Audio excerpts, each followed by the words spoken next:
Hello दोस्तों, स्वागत है आप सभी का हमारे यूट्यूब चैनल स्टडी विद जीवन में। तो आज की वीडियो काफ़ी महत्वपूर्ण होने वाली है। इससे पहले चैनल पर आप नए हैं तो इसे लाइक, शेयर और चैनल को सब्सक्राइब ज़रूर करें। ये वीडियो आपको हमारे टेलीग्राम चैनल, व्हाट्सएप चैनल के माध्यम से प्राप्त होती हैं, तो उनके लिंक भी इस वीडियो के डिस्क्रिप्शन में आपको मिल जाएंगे। तो आज हम बात करेंगे 19 जनवरी को जो हमारी परीक्षा आयोजित हुई थी, कनिष्ठ सहायक भर्ती परीक्षा, उसके बारे में डिटेल जानकारी। सबसे पहले आप लोगों को टाइपिंग से रिलेटेड ये भ्रम है कि किस विभाग में कितनी टाइपिंग मांगी है, कहाँ पर 4,000 की डिप्रेशन मांगा गया है, कहाँ पर 7 से 8,000 की डिप्रेशन मांगा गया है। तो वो सारा कन्फ्यूजन आपका यहाँ पर समाप्त हो जाएगा। इसी के साथ किस डिपार्टमेंट में कौन कौन से पद हैं, कितनी कितनी टाइपिंग आपसे मांगी गई है, ये वाला कन्फ्यूजन भी आपका आज दूर कर दिया जाएगा।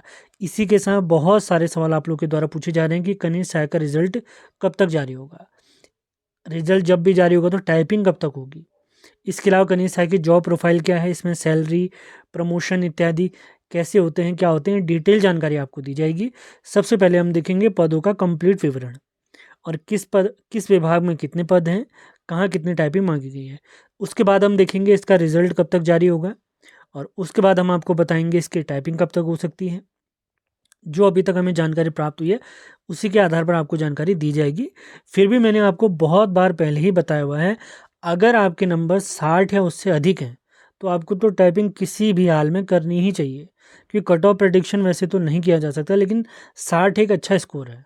60 प्लस अगर आपके स्कोर हैं, 60 या उससे ऊपर, तो टाइपिंग किसी भी वर्ग के आप हैं, SC ST OBC, male female, कुछ भी हैं आपने टाइपिंग ज़रूर करनी चाहिए 60 से ऊपर वालों को। और अपने फ्यूचर के लिए भी अगर चाहते हैं, आपके नंबर भले कम हैं, कुछ है, उससे मतलब नहीं है।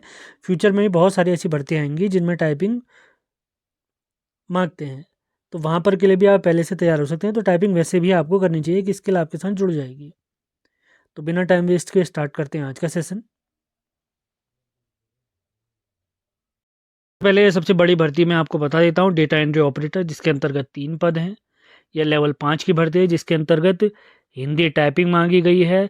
4,000 की डिप्रेशन इसमें मांगा गया है, 400 नहीं, 4,000 की डिप्रेशन मांगा गया है इसमें। और इसी के साथ आपको MS ऑफिस का ज्ञान भी होना चाहिए। अगला पद इसमें कंप्यूटर सहायक का है, इसके अंतर्गत 3 पद हैं। ये लेवल 4 की भर्ती है, जिसके अंतर्गत हिंदी टाइपिंग और सेम क्वालिफिकेशन यानी MS ऑफिस का ज्ञान भी आपको होना चाहिए। इसी के साथ हिंदी टाइपिंग आप लोगों ने 4,000 की डिप्रेशन पर आवर यानी 15 शब्द के आसपास आपने करना है, 15 शब्द प्रति मिनट के आसपास। आगे देखते हैं, अगली भर्ती है कनिष्ठ सहायक की, जो सिंचाई विभाग के अंतर्गत है। 162 पद हैं इसमें।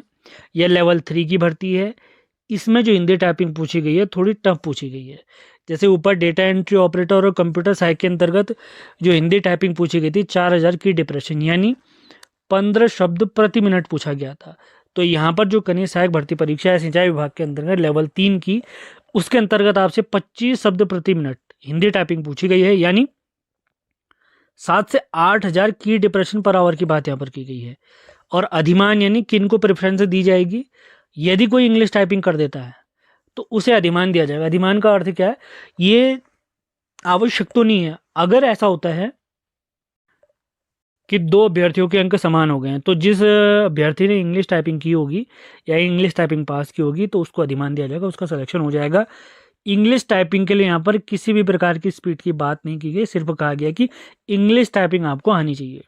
अब वहाँ पर टाइपिंग किस प्रकार कराई जाएगी वो आयोग ही बता पाएगा आपको। ये सारी जानकारी लेने के बाद टाइपिंग किस प्रकार से होगी, कितनी स्पीड मांगी गई है, क्या क्या प्रोसीजर फॉलो करनी है, वो सारी डिटेल में आपको आयोग के निर्देशों के अनुसार सारा समझाऊंगा। अगला पद इसमें देखते हैं, कनिष्ठ सहायक के 42 पद हैं शिक्षा विभाग के अंतर्गत। लेवल 3 की ये भर्ती है, जिसके अंतर्गत हिंदी टाइपिंग मांगी गई है, 4,000 की डिप्रेशन पर आवर। अगला पद एक बार फिर से कनिष्ठ सहायक का, जिसके अंतर्गत 10 पद हैं। यह राज्य विधिक सेवा प्राधिकरण और जिला विधिक सेवा प्राधिकरण के अंतर्गत है, जिसमें लेवल 3 की ये भर्ती है और 4,000 की depression per hour Hindi typing मांगी गई है। अधिमानी अर्हता इसके अंतर्गत आपसे मांगी गई, इंग्लिश टाइपिंग आप लोगों ने करनी है। अगर आप कर सकते हैं तो इसके अंतर्गत आप आ जाएंगे। और 4,000 की डिप्रेशन पर आवर यहाँ पर भी मांगा गया है। अगला पद नाम देखते हैं, कनिष्ठ सहायक है, फिर से 6 पद इसके अंतर्गत है। लेवल 3 ये किस विभाग के अंतर्गत है, कारागार प्रशासन एवं सुधार सेवा विभाग के अंतर्गत।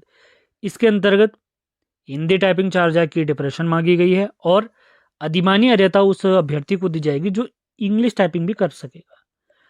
और टाइपिंग की कोई स्पीड नहीं बताई गई है यहाँ पर। आगे बढ़ते हैं। कनिष्ठ सहायक के 5 पद है लेवल 3 के। हिंदी टाइपिंग यहाँ पर मांगी गई है और 4,000 की डिप्रेशन पर आवर के आधार पर, यानी 15 शब्द प्रति मिनट का औसत यहाँ पर आना चाहिए। और इसी के साथ है कनिष्ठ सहायक यानी डेटा एंट्री ऑपरेटर के 232 पद विभिन्न विभागों में है। लगभग 10 से 15 विभाग इसके अंदर, 10 से 20 विभाग हैं इसके अंतर्गत। लेवल 3 की ये भर्ती है जिसमें हिंदी टाइपिंग मांगी गई है 4,000 की डिप्रेशन पर आवर। और अधिमानी अर्हता के अंतर्गत आपको मैं बताऊं स्नातक और स्नातकोत्तर भी कहा गया है, स्नातक या स्नातकोत्तर। इसी के अनुसार जितने भी पद आपने ऊपर देखे वहाँ पर एनसीसी सर्टिफिकेट भी अधिमानी अर्हता के अंतर्गत है।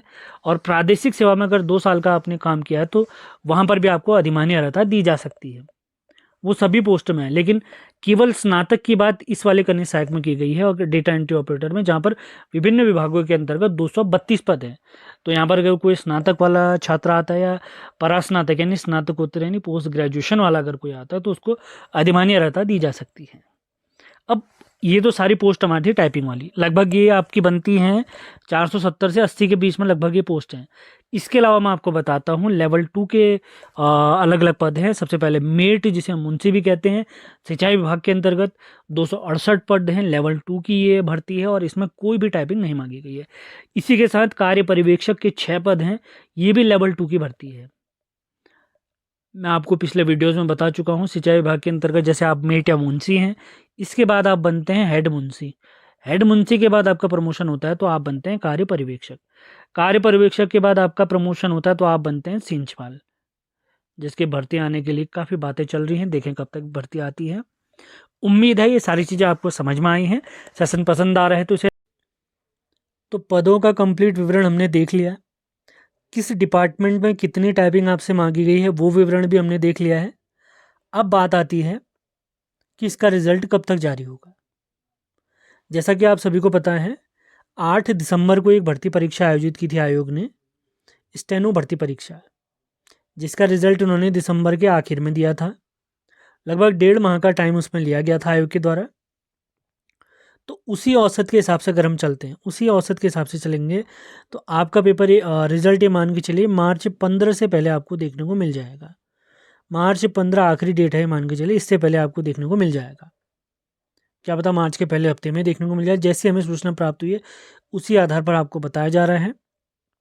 अब स्टेनो का जैसे ही आप लोग को ध्यान होगा रिजल्ट जारी हुआ था तो अभी कुछ दिनों पहले आयोग ने स्किल टेस्ट के लिए भी बुला दिया है। स्टेनो का स्किल टेस्ट होने वाला है लगभग 27-28 अप्रैल से। लगभग ये मान के चलिए प्री का रिजल्ट जारी होने के 3 महीने बाद आयोग ने स्किल टेस्ट के लिए बुलाया है। उसी औसत के हिसाब से अगर आप चलते हैं तो ये मान के चलिए, क्योंकि स्टेनो का जो है अप्रैल से मई के बीच तो स्टेनो ही चलेगी पूरी। और अब मई माह में आप लोग जानते हैं यूकेपीएससी की लोअर पीसीएस भर्ती परीक्षा है, एफआरओ भर्ती परीक्षा है, एसीएफ भर्ती परीक्षा है, लॉगिंग अधिकारी भर्ती परीक्षा है। तो मई माह भी ये मान के चले यूकेपीएससी की वजह से खाली नहीं रहेगा। तो बहुत जल्दी अगर इसकी टाइपिंग परीक्षा की अगर बात होती है, रिजल्ट का तो मैंने बता दिया मार्च माह में आपको रिजल्ट देखने को मिल जाएगा। अब मैं इसकी टाइपिंग की अगर बात करता हूँ, टाइपिंग रिजल्ट जैसी सूचना हमें मिल रही है उस हिसाब से अगर मैं बताऊँ तो बहुत जल्दी होगा। तो सबसे पहले जून माह में आपकी टाइपिंग स्टार्ट हो सकती है। मेरे हिसाब से अगर आपने टाइपिंग अभी भी स्टार्ट नहीं किया तो मेरे हिसाब से आपको टाइपिंग ज़रूर करनी चाहिए। आपके इस पेपर में अगर नाम आ जाता है, क्योंकि बहुत जल्दी इसका रिजल्ट भी जारी हो जाने वाला है, तो वहाँ भी आप लोग के लिए बिल्कुल फ़ायदेमंद रहेगी टाइपिंग। और आगामी जो नई भर्ती परीक्षाएं होंगी, जैसे आप देखते हैं आरओआर में भी अभी टाइपिंग पूछी गई है, एपीएस में भी टाइपिंग है, स्टेनो का पेपर देते हैं वहाँ पर भी टाइपिंग है, आरओआर लेखा वाला देंगे वहाँ पर भी टाइपिंग है। बहुत सारे एग्जाम है जहाँ पर टाइपिंग मांगते हैं, तो टाइपिंग तो आपने वैसे भी सीखनी चाहिए। उम्मीद है ये चीज़ें आपको समझ में आ रही हैं और वीडियोस आपको पसंद आते हैं तो इन्हें लाइक शेयर और चैनल को सब्सक्राइब ज़रूर करना। इन सभी वीडियोस के लिंक और सारी पीडीएफ आपको हमारे टेलीग्राम चैनल, व्हाट्सएप चैनल के माध्यम से मिलती हैं। उनके लिंक भी वीडियो के डिस्क्रिप्शन में दिए गए हैं। अब आगे बढ़ते हैं, टाइम वेस्ट नहीं करेंगे। अब देखेंगे सारी जानकारी हमने दे दिया कनिष्ठ सहायक के बारे में। अब बढ़ते हैं कनिष्ठ सहायक की जॉब प्रोफाइल के बारे में। आपको कितनी सैलरी प्राप्त होगी, प्रमोशन कब कब होंगे और प्रमोशन होने के बाद आप किस पद पर पहुंच सकते हैं। कनिष्ठ सहायक जॉब प्रोफाइल के बारे में। जो कनिष्ठ सहायक वाला पद आप जानते हैं, विज्ञापन के जो पहले चरण था, इसमें टोटल होते हैं 2 चरण। कनिष्ठ सहायक परीक्षा पद हेतु सबसे पहला होगा पेपर, 100 मार्क्स का कॉमन पेपर होता है। जो मेट वाला पद है हमारा, उसमें तो केवल पेपर के माध्यम से आपका सिलेक्शन हो जाएगा, जबकि कनिष्ठ सहायक कंप्यूटर ऑपरेटर इत्यादि में पेपर के साथ साथ दूसरे चरण में आपका होगा कंप्यूटर टाइपिंग। टाइपिंग इत्यादि पास करने के बाद आपका सिलेक्शन होगा इसमें। तो टाइपिंग के लिए इसमें टोटल 400 मतलब 4 गुना बच्चे बुलाए जाते हैं। अब जो हमारा भर्ती नोटिफिकेशन जारी हुआ था 751 पदों पर जारी हुआ था, जिसमें कनिष्ठ सहायक भी था, मेट भी था, कंप्यूटर ऑपरेटर भी था, जिसमें आप मान के चलिए 20 से 30 पद और ऐड हुए थे, क्योंकि सर्वे लेखपाल के पद भी उसमें ऐड हुए थे। तो लगभग ये 781 तक ये आंकड़ा पहुंच चुका था। इसमें से 268 पद हमारे मेट के थे, जिसके बारे में ऑलरेडी हम जान चुके हैं। और लगभग इसमें मैं बताऊं तो 470 के आसपास, इसमें आप 500 ही मान के चले लगभग, इसमें कनिष्ठ सहायक के पद हैं। तो इसमें 4 गुना का अगर रेशियो हम लेके चलेंगे तो लगभग 2000 बच्चे इसमें टाइपिंग के लिए बुलाए जाएंगे, जो काफ़ी बड़ा नंबर होता है। तो आप लोग अगर टाइपिंग में, मैं आपसे कहना चाहूँगा 60 से अधिक आपके नंबर इत्यादि हैं पेपर में, तो आपको टाइपिंग ज़रूर करनी चाहिए। आगामी भर्ती परीक्षाओं के लिए भी आपका आवश्यक होगा। अब इनके कार्य इत्यादि की अगर मैं बात करता हूँ तो इनका कार्य ऑफिस का ही रहता है। कनिष्ठ सहायक इत्यादि का जो काम होता है ऑफिस का काम होता है। जैसे हमारे मेट में क्या था, हमने बताया था आपको, वहाँ पर क्या था, वहाँ पर होता था फील्ड वर्क। आपके अंदर बेलदार काम करते थे, उनका आपने काम देखना होता था, उनको रजिस्टर करना होता था, उनके काम की डिटेल डालनी होती थी, उनका मास्टर रोल बनाना होता था आपने। तो यहाँ पर ऐसा कुछ काम नहीं, अलग अलग विभागों के अंदर ऑफिस के जो काम होते हैं, आपके पास कंप्यूटर इत्यादि होगा जिस पर आपको डेजिग्नेटेड काम करना होगा, आपको पत्र लेखन भी करना होता है, टिप्पणी इत्यादि बहुत सारे काम होते हैं वो करने होते हैं। और टाइपिंग इत्यादि आप जानते हैं, यहाँ पर कुर्तीदेव 010 सॉफ्टवेयर का प्रयोग किया जाता है, उसके माध्यम से आपकी टाइपिंग प्रोसीजर कराई जाती है। अब अगर मैं बात करूँ सैलरी की, तो सैलरी की कनिष्ठ सहायक की अगर मैं बात करता हूँ तो ये है लेवल 3 की जॉब, यानी इसका जो ग्रेड पे होता है वो है 2000। कनिष्ठ सहायक पद की बात मैं कर रहा हूँ। और अगर बेसिक लेवल 3 हमने देख लिया, ग्रेड पे भी 2000 देख लिया है, और इसमें जो बेसिक पे होता है आपका, बेसिक पे है 21,700, जिसमें 53% है आपका डीए। और भी बहुत सारे आपके अलाउंसेस आपको प्राप्त होते हैं। लगभग सैलरी इसमें 35K के आसपास बनती है, जो कट कर एनपीएस इत्यादि जो भी प्रोसीजर होता है, लगभग आपके हाथ में 31,000 यानी 31,000 तनख्वाह आपको लगभग इसके आसपास ही प्राप्त होगी। अब आगे धीरे धीरे आप ज्वाइन करेंगे तो तब तक और भी आपकी बढ़ोतरी इत्यादि हो जाएगी, फिर वो तो अलग बात है। तो वर्तमान में अगर मैं बताऊँ कनिष्ठ सहायक में इतना प्राप्त होता है। अब इसमें अगर हम बात करें प्रमोशन की, सैलरी हमने देख ली, जॉब प्रोफाइल भी हम जान चुके हैं। अब प्रमोशन की अगर मैं बात करता हूँ कनिष्ठ सहायक पद में, तो प्रमोशन से सबसे पहले आप बनेंगे वरिष्ठ सहायक, वरिष्ठ सहायक। उसके बाद आप बनेंगे प्रधान सहायक, प्रधान सहायक के बाद इसमें बनते हैं प्रशासनिक अधिकारी, प्रशासनिक अधिकारी के बाद आप बनते हैं वरिष्ठ प्रशासनिक अधिकारी आप बनेंगे, वरिष्ठ प्रशासनिक अधिकारी बनेंगे। और उसके बाद आप बनते हैं मुख्य प्रशासनिक अधिकारी। कहीं कहीं पे तो क्या होता है, ये वरिष्ठ सहायक के बाद आप प्रधान सहायक न बनकर समीक्षा अधिकारी भी बन जाते हैं। तो प्रमोशन का क्रम मैं आपको फिर से बता देता हूँ। सबसे पहले आप कनिष्ठ सहायक में ज्वाइन करेंगे, उसके बाद आप बनेंगे वरिष्ठ सहायक, उसके बाद दूसरा प्रमोशन होगा प्रधान सहायक का, तीसरा आपका प्रमोशन होगा प्रशासनिक अधिकारी का, चौथा प्रमोशन होगा वरिष्ठ प्रशासनिक अधिकारी का, और उसके बाद अगला प्रमोशन होगा, पांचवा प्रमोशन होगा मुख्य प्रशासनिक अधिकारी का। अब अगर मैं इसके बाद आपकी बात करूँ कनिष्ठ सहायक के बाद, जैसे ही आप वरिष्ठ सहायक बनेंगे, जैसे हमारे सर हैं प्रभात सर, जिनके साथ मिलकर मैं हमारी ऐप उत्तराखंड 360 में काम करता हूं, तो वर्तमान में अभी कुछ महीने पहले ही उनका कनिष्ठ सहायक से वरिष्ठ सहायक में प्रमोशन हुआ है। तो उसके बाद देखिए जूनियर असिस्टेंट यानी कनिष्ठ सहायक में आपका जो ग्रेड पे था वो था 2000 का। तो जैसे ही आप कनिष्ठ सहायक से वरिष्ठ सहायक बनते हैं तो आपका ग्रेड पे बन जाता है 2800 का, 2800 का ग्रेड पे आपको प्राप्त होता है। तो सैलरी लगभग आपको 40 के आसपास पहुँच जाती है। अब जैसे वरिष्ठ के बाद आप प्रधान सहायक बनते हैं, तो प्रधान सहायक में यही आपका जो ग्रेड पे होता है वो बढ़कर हो जाता है 4200 का ग्रेड पे, कुछ सालों के प्रमोशन के बाद। अब जैसे ही आप अगर बढ़ेंगे प्रशासनिक अधिकारी, जैसे ही आप बनेंगे अगले प्रमोशन में, तो आपका जो ग्रेड पे हो जाता है वो 4600 का ग्रेड पे हो जाता है। मतलब आप देख रहे हैं कितनी आपके बढ़िया प्रमोशन और कितनी बेहतरीन आपको तनख्वाह मिलेगी। ये लेवल 7 की तनख्वाह प्राप्त होने लग जाती है। उसके बाद तो वरिष्ठ आपका प्रशासनिक अधिकारी, उसका मुख्य प्रशासनिक अधिकारी में तो और भी आपको फ़ायदा मिलेंगे। ये जो वीडियो हम बना रहे हैं आपको मोटिवेट करने के लिए बना रहे हैं कि आपको मेहनत करनी है, बहुत ज़्यादा मेहनत करनी है, तभी आप इस लेवल को अचीव कर पाएंगे। बेसिक सैलरी मैंने आपको बता दी है। आपको डीएस में मिलता है 53% का, कुछ अन्य अलाउंसेस भी रहते हैं, आपको मेडिकल हेल्प दी जाती है, बहुत सारे और भी सरकार के द्वारा सरकारी कर्मचारी बनते हैं, आपको बहुत सारी फैसिलिटी मिलना प्रारंभ हो जाती है। लेकिन इसके लिए आपने मेहनत करनी पड़ेगी। आगामी जो भी भर्ती परीक्षाएं हमारी आयोजित होने वाली उनके लिए खूब मेहनत करिए, तभी आप इस लेवल को अचीव कर पाएंगे।